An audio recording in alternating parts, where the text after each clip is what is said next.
नमस्ते सर्वांना. आज आपण सुंदर असे एक 2 बॅग शिवणार आहोत.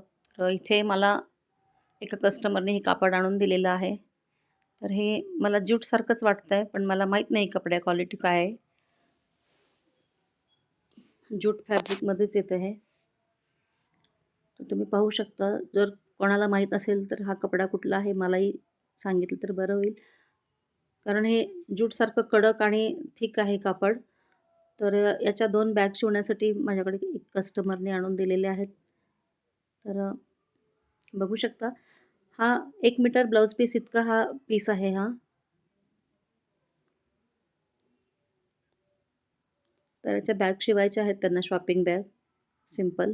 याला काही फोमची आणि अस्तरची सुद्धा काही गरज नाही आहे. तर इथे एक बॅग त्यांना अर्जंट हवी होती, त्यामुळे मी हे एक बॅग आता इथे कटिंग करून घेतलेली आहे.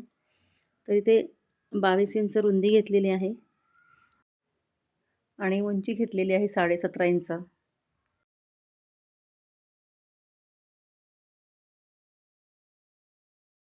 16 इंचाचेच आपल्याला इथे कट करून घ्यायचे आहेत. नंतर शिवताना मी कट करेन. तर हे बेल्ट शिवून ठेवलेले आहेत आधीच. जो उरलेला फॅब्रिक होता साईडचा त्याचा बेल्ट केलेले आहेत. इथे कुठेही कटिंग नाही, काही नाही. कपडा अखंड आहे आणि अगदी 3 शिलाईमध्ये आपली ही बॅग तयार होणार आहे. तुम्ही बघू शकता. अगदी इझी आहे. इथे मी फोल्ड केलेला आहे. वरचा आणि खालचा काठ दोन्ही साईडनं फोल्ड करून शिवायचा आहे. कपडा खूप जाड आणि मजबूत आहे, त्यामुळे याला अस्तरची गरज नाही आहे. त्यानंतर आपल्या इथे सेंटर मार्क काढून घ्यायचा आहे. बेल्ट लावायचे आहेत त्या ठिकाणी आपल्याला मार्किंग करून घ्यायचं आहे. सेंटर मार्कपासून आपण 3-3 इंचावर मार्क करणार आहोत, वरच्या साईडनं आणि इकडच्या साईडनं.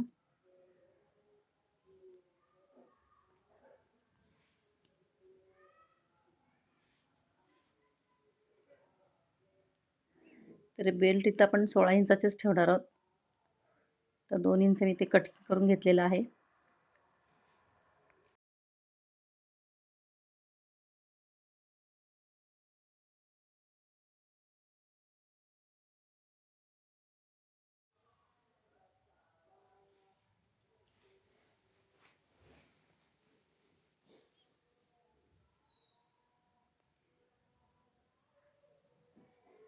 इथे एका साईडचे आपले बेल्ट लावून झालेले आहेत.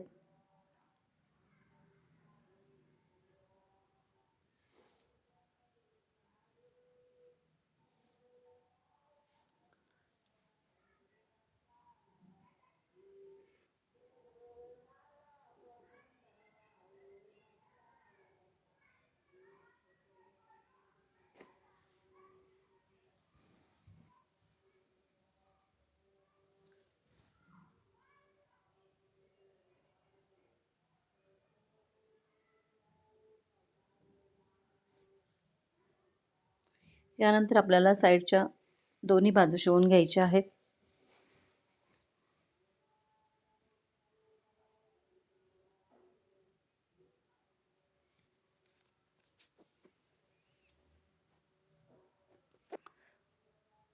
मार्केटमध्ये नॉन वेव्हनच्या फॅब्रिकच्या आपल्याला बॅग मिळतात.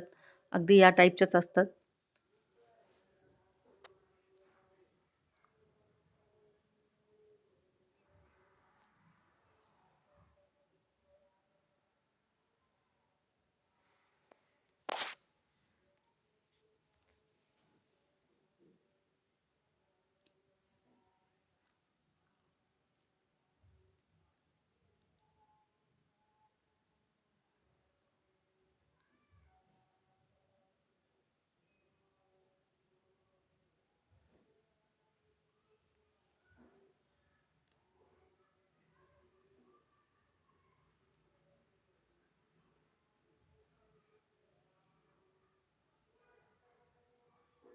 ते दोन्ही बाजू शिवून झालेले आहेत. आता आपल्याला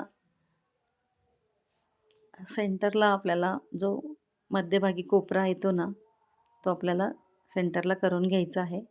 जसं की मी आता दाखवल्याप्रमाणे करू शकता.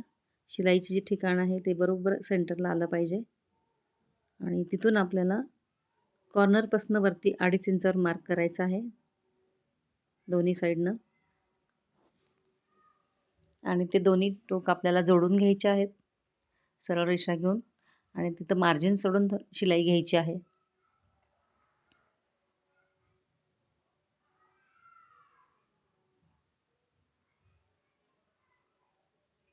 तर दुसऱ्या बाजूला आपण याच पद्धतीनं शिलाई करून घेणार आहोत.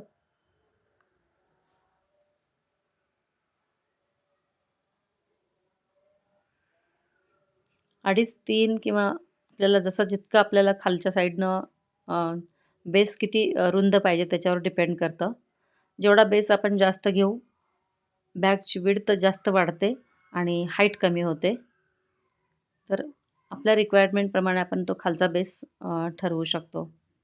जितका जास्त घेऊ तेवढा आपल्याला खाली जो तळभाग असतो तो जास्त रुंद मिळतो. आता हा ते 2.5 म्हटला तरी खालच्या साईडनं 5 इंच रुंदीचा आपल्याला हा खालचा तळभाग मिळालेला आहे. तर ही बॅग बघू शकता तुम्ही. ही शॉपिंग बॅग रेडीमेड आणि ती आणि सेम साईजमध्ये बनलेल्या आहेत. बघू शकता.